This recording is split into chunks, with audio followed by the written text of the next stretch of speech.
Come and change our lives. Come and change our lives.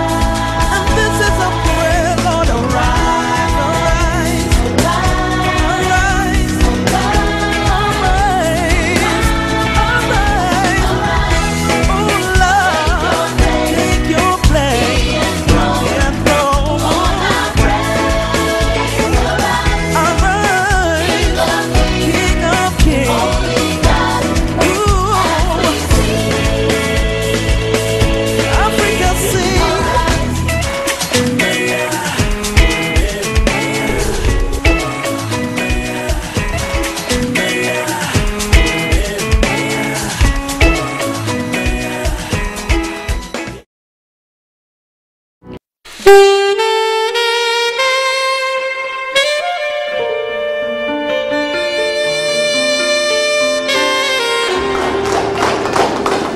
Good evening, viewers. You're welcome to this special edition of Hope for the Nation broadcast. Tonight we shall be focusing on leadership, and the theme is "It's Your Time, Leading for Greatness." Here in the studio, I have with me our guest, a very special guest indeed. He is Reverend Professor G. Erhabor. Reverend Erhabor is a professor of medicine at the Erhabor University, Ileife, and a leading consultant chest physician at the Erhabor University Teaching Hospital. He's a renowned chest physician worldwide and has had several international awards. He's also the founder and project director of Asthma and Chest Care Foundation. Reverend Erhabor is a man of God. Sometimes I wonder how you combine all these roles, and you excel in all of them. Tonight you'll be speaking to us on leadership. He is the president and founder of the Spokesman Communication Ministries and the senior pastor of the Sanctuary of Hope Church, Ileife. Also, Reverend Erhabor is the director of the Spokesman School of Effective Leadership and Ministries. And tonight, that's what we'll be talking about. Sir, it's a privilege to have you. With me tonight is my co-presenter, who is a consultant psychiatrist, Dr. Boladale Mabaye. And we also have a vibrant audience, people from all walks of life. And they'll be asking questions as pertains to leadership. Here we have lecturers, senior lecturers, we have students, teenage leaders, we have doctors, we have mathematicians, we have pharmacists. Time will fail to mention where these men and women are picked from. Please, audience, you're welcome.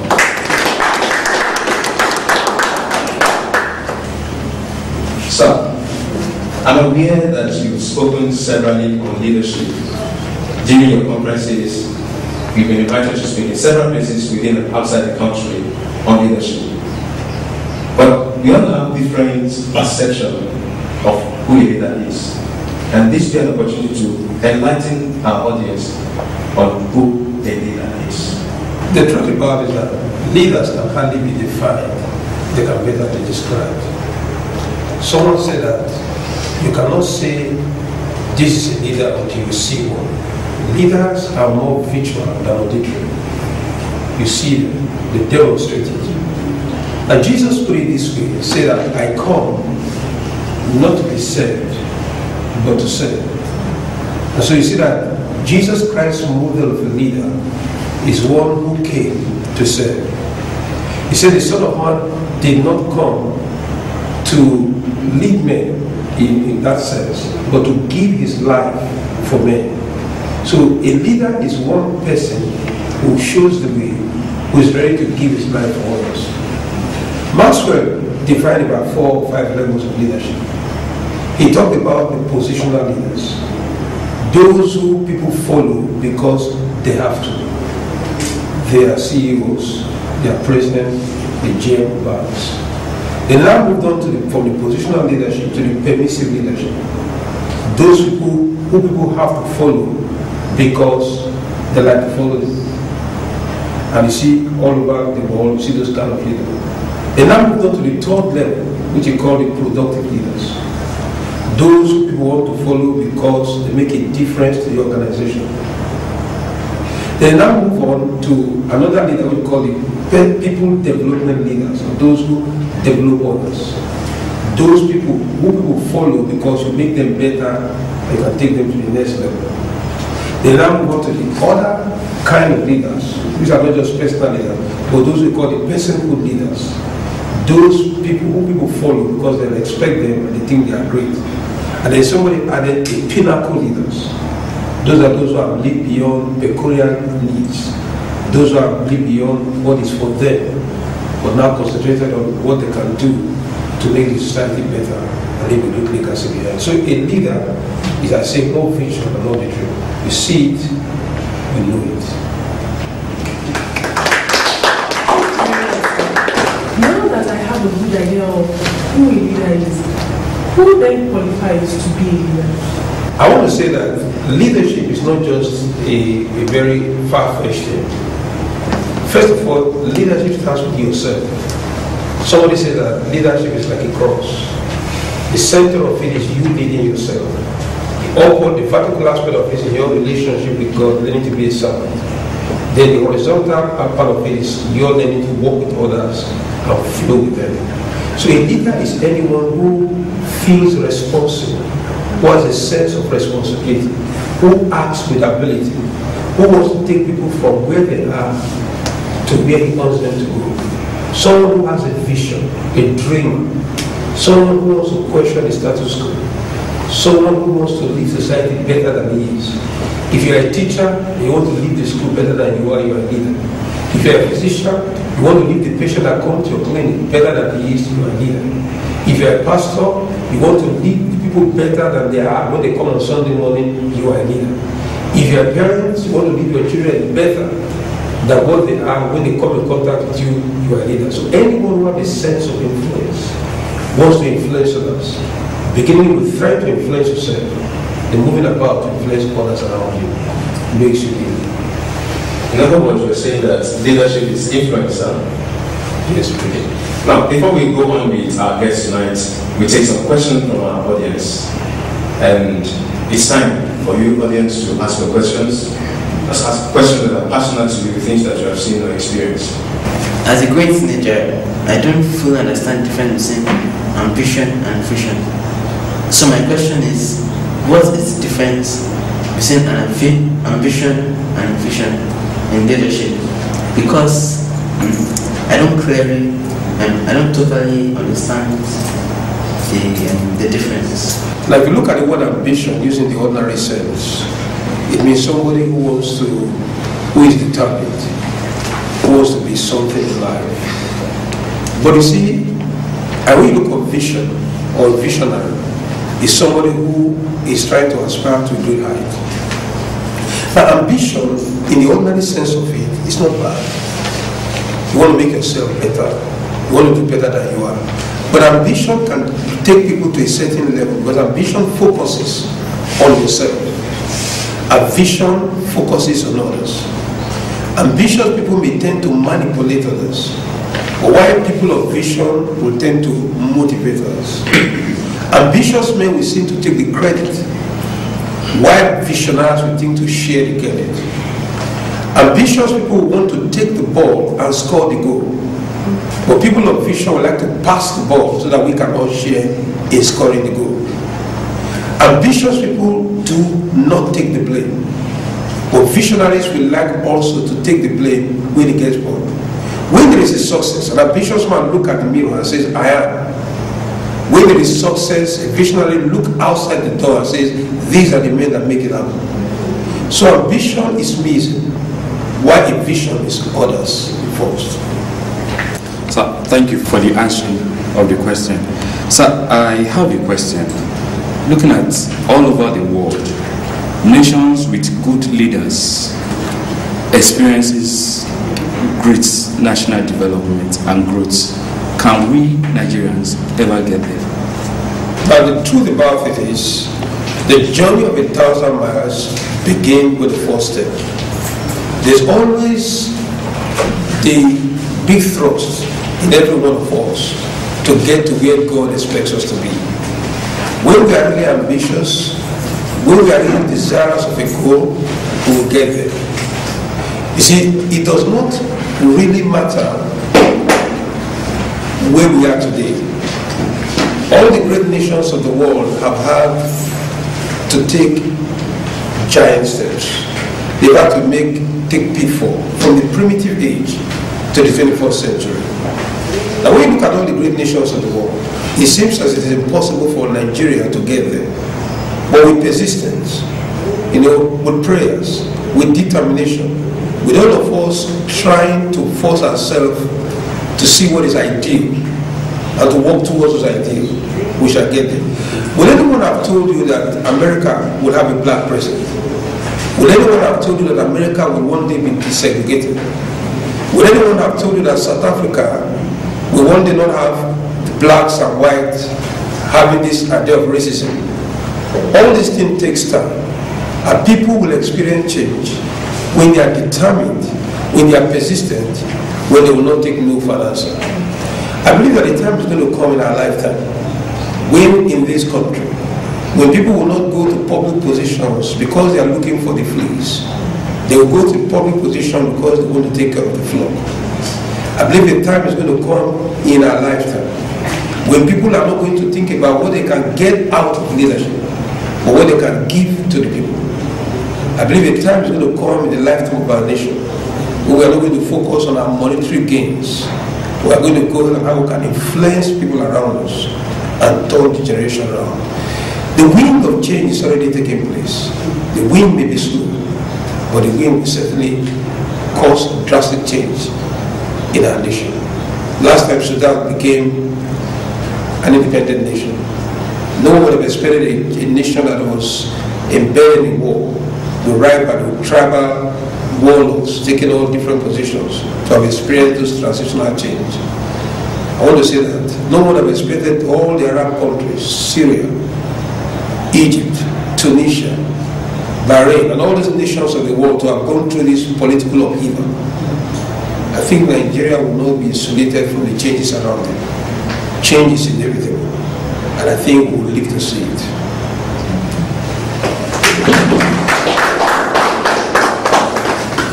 Thank you very much, sir.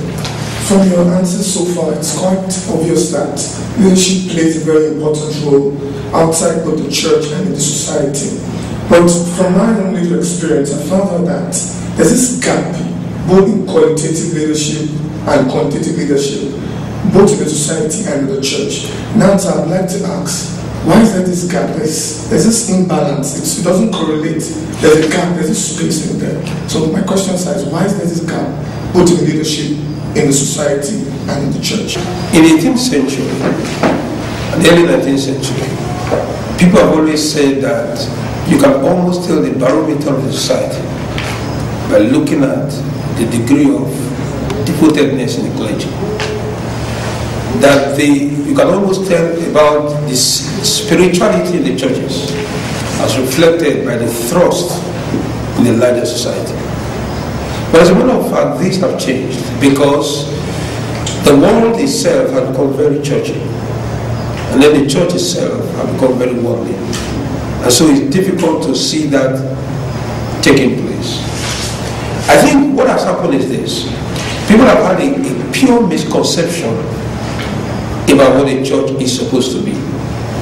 People have thought that a church is there just to make them happy, to make them joyful, to take care of their of their needs here on this earth. But rather, that is not the goal of a church.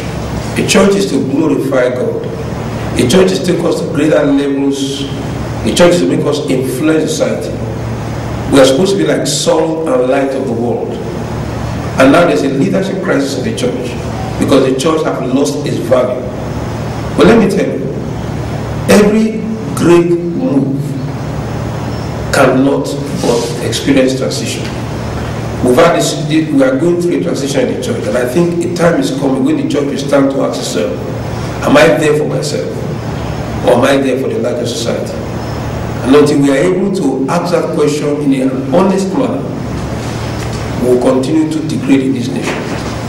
But I think it will not be too long before revolution itself will start from the very house of God.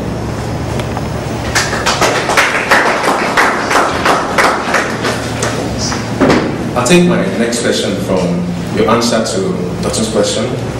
And that's the gap which has been identified in quality of leadership, both in the church and the society. Now, how do we bridge this gap? Yes, we are not going to bridge this gap because the society as a whole is complex, it's multidimensional. There are various religious bodies. But the church can always light a candle in the midst of all darkness. The church can always be a star in the midnight of thick darkness. And so what the church will always do, the church will lead the way. The Lord, the church will show the way. The Lord, the church will make people see the values of life. The church will bring people to eternal values. And when the church lives up to its true meaning, I will build my church, and the gates of hell will not prevail against it. When the church will live up to its true meaning, you are the light of the world. A city that is put upon a hill cannot be hidden. When the church will live up to its true meaning, you are a peculiar and chosen people, chosen to show the good fruit or the virtues of he that have called you out of darkness to light.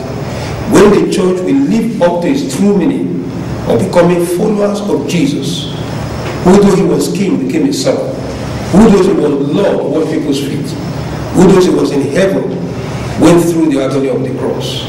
When we live up to that true meaning, then the society will look at us and know this is the true way.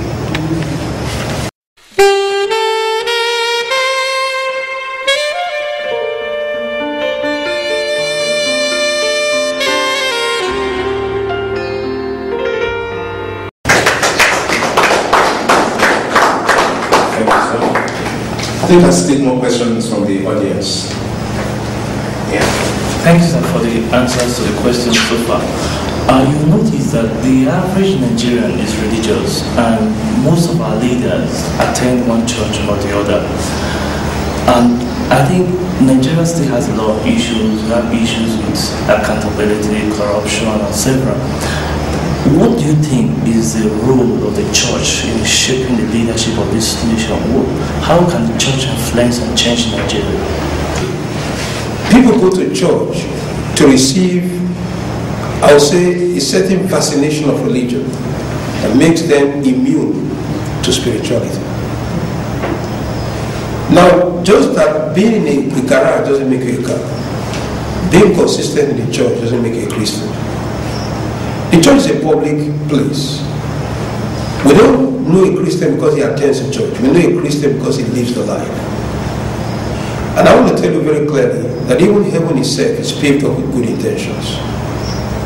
And so the fact that our religious leaders attend church doesn't make them spiritual.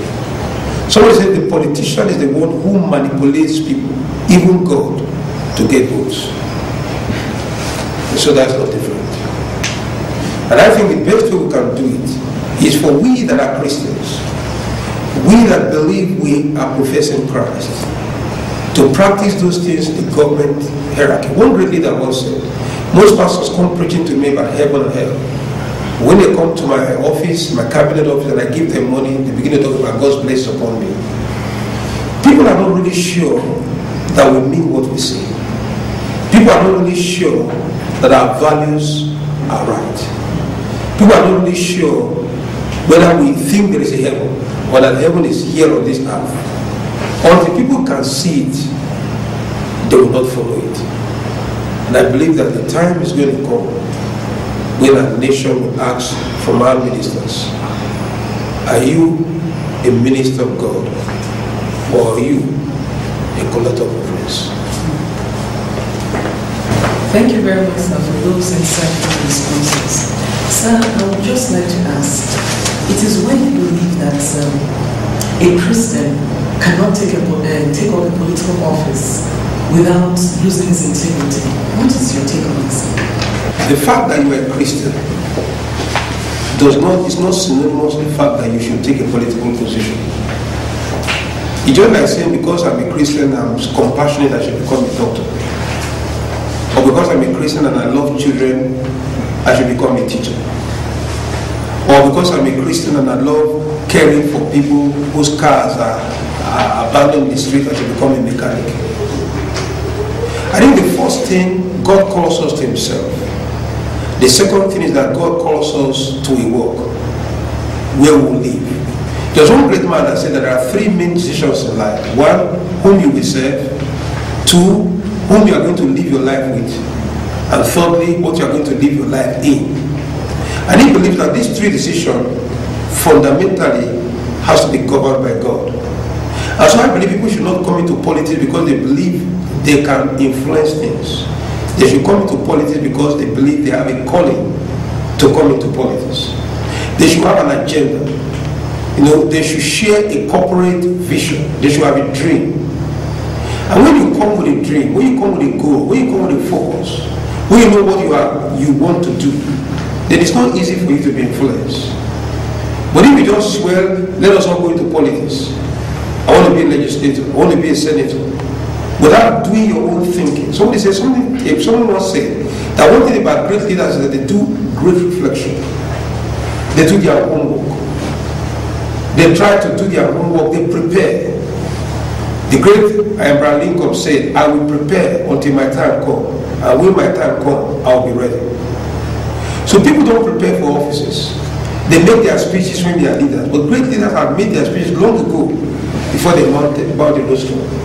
And so I think the main problem with many Christians is that they use the Christian cover to move into politics. Rather than first, I'm a Christian and I've prepared well enough for the challenges of a political office. And until you are well prepared, you cannot do well.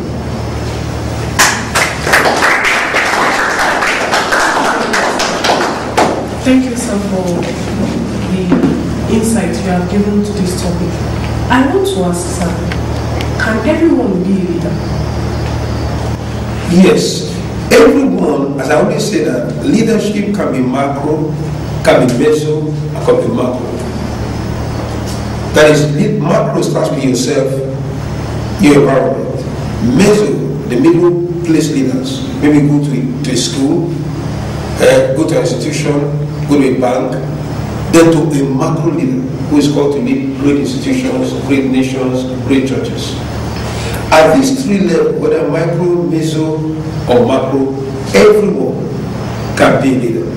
Well, people have always asked the question, is it a leadership a matter of nature or a matter of nurture?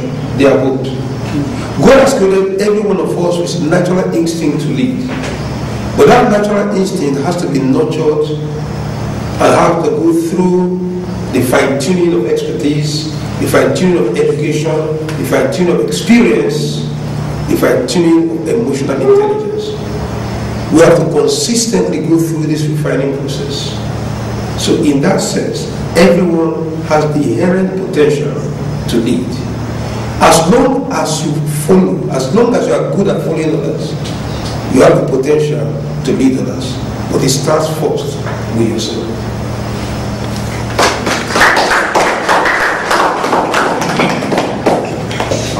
Thank you very much, sir, for thus far how in-depth you have answered most of the questions. Sir, there is this question that really bothers me and I want to shed more light on. There is this notion, which is actually a popular one, that leaders, good or bad, are placed there by God. So I want to get your view about this notion. Yes, thank you very much. I always like what the Bible says about men of God. He says, first of all, that everyone, God calls people. That out of those he has called, he chose some. Out of those he has chosen, they are expected to be faithful. Out of those that are expected to be faithful, they are expected to be fruitful. Four-dimensional. So in a sense, whenever a person takes a position to lead men, and because God is the creator of all human beings, he is called by God. But that doesn't mean his actions are endorsed by God. That leader has to prove that he's chosen by his actions. He has to prove that he's faithful by the way he carries out the machinery of leadership. And then he has to also prove that he's fruitful. You see, when the Bible says all authority comes from God, he understands that absolute authority is inherent in God. But delegated authority is given to men to use.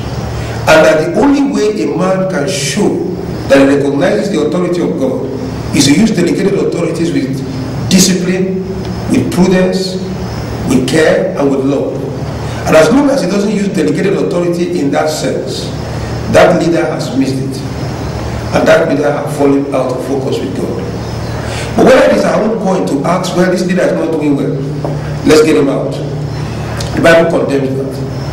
The Bible doesn't encourage us to become radical in our approach. It tells us that when you want to point an accusing finger at someone, look at yourself. The Bible talks first of all that everyone's action points to our own humanity and points to our own failure. But people's failure should be a challenge for us to see what is bad and the consequence of evil and run from it. Not for us to judge them and try to pull them down. And in suicide, with these answers that are heart-wrenching and mouth-watering, but I'm so curious. I want to know what makes you so passionate about this leadership in the nation. I have come to see a lot of problems about this country. Let me give you an example. If I were the president of this country, none of us say was supposed to lead this country, and you are told to get a man who will take care of maybe power, or very simplistic, you tell a man who will take off the roads. Now, I have a couple of people with their CVs. I really somebody was trained, went out from Princeton University, or went to Harvard, or went to Stanford, and the person made a first class, got a PhD, has written several papers. You are likely going to take that man than another man who maybe had an HND. The truth about it is that you are going to look at cognitive intelligence. Cognitive intelligence doesn't always amount to people's skills. Now what will happen is this. In this country, we look at cognitive intelligence. We look at people's CVs. We look at what they claim to have achieved. But when it comes to the nitty-gritty of handling people, these people do not have enough personal skill to take us to the next level. Now, the president will announce his cabinet. Are you going to see people who say that, well, they have first class, they were professors, they were this, but they don't have good relational skill. They don't know how to manage men. Leaders are not managers. Leaders are people who motivate people. Leaders are people who inspire hope. Leaders are people who innovate, who initiate. Leaders are people who take society to the next level. They don't have to be scholars. They don't have to be people who have hard competence. But there are people who, with ordinary wisdom, but extraordinary determination, can take a nation from the bottom line it is to the Olympia height it's supposed to be. That is why I'm passionate. That this nation is looking for leaders. Look at credentials, look at CVs, but forget that particular issue. Or is this man credible? Is this man ready to go the extra mile? Does this man love the nation? What are his motivational drive? Is he looking for the largesse of office, or is having a large heart to make those he has called better? Thank you so much, sir, for your time. I'm aware that the 14th annual anniversary and the 4th National Leadership Conference, organized annually by your church, is just around the corner. And the theme for this year's Leadership Conference is, "It is your time, leading for greatness." So I want to ask, why this theme and why this time? You see, when we say it is your time, we are putting responsibilities straight at your doorstep.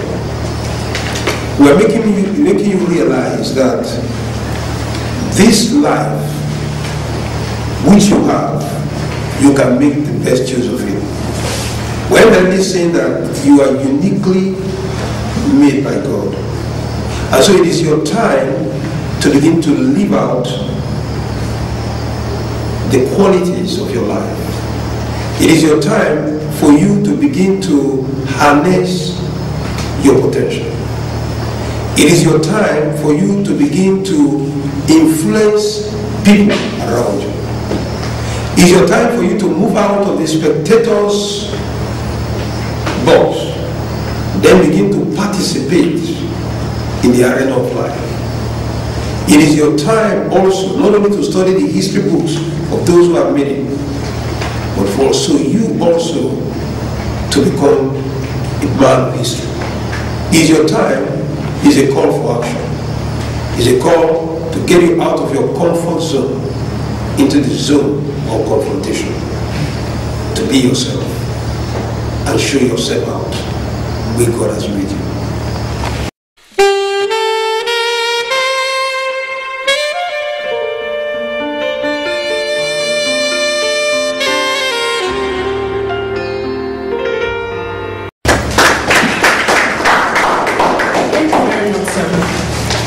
Still on the upcoming 4th Leadership Conference, coming up between the 20th and the 24th of July this year, I would like to ask, sir, would you intimate us about what to expect?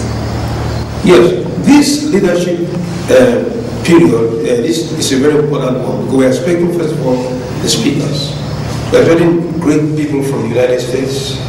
We are expecting great captains of industries and leaders of in civil service who have had practical experience in confronting the challenges of leadership. We're going to have words for those who are in ministry, how they can discover their ministry, how they can fund their ministry, how they can exercise greatness in very difficult terrain.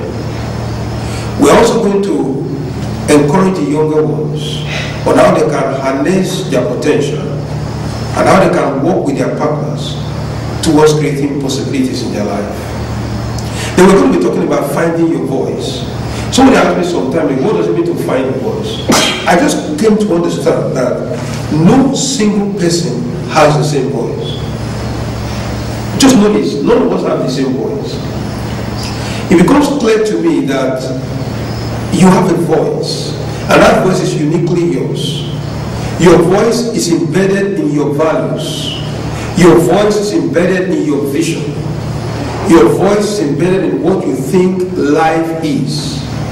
And so this leadership program is going to encourage you to find your voice, to find your unique selling potential, to find your own giftedness, to find what God has put into your life, and then to use that to influence people around you and to change the world.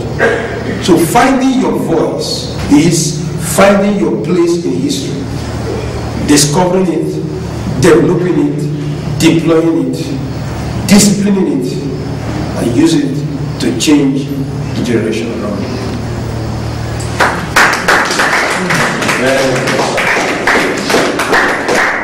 I'm sure we can't have enough time to talk on the issue of leadership, especially when it comes to you. This is a very good area of passion.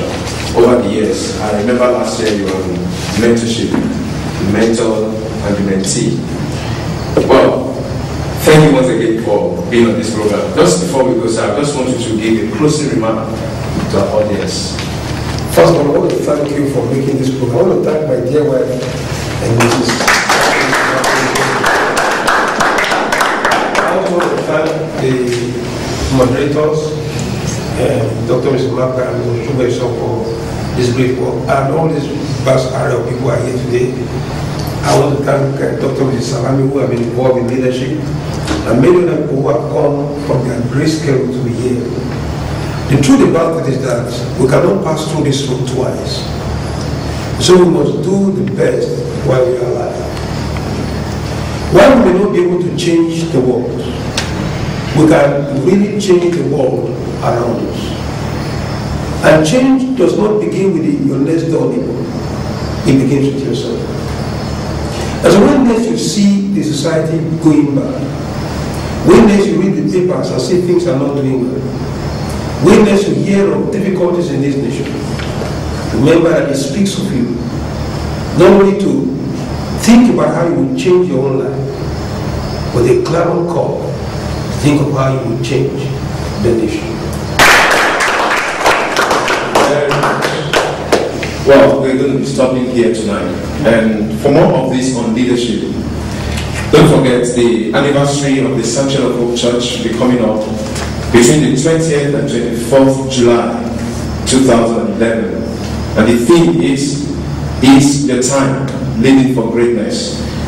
Being a part of this life-changing experience. Once again, we want to thank you, sir, for being here today. Thank you, my co-presenter and the vibrant audience that we have here today. Thank you.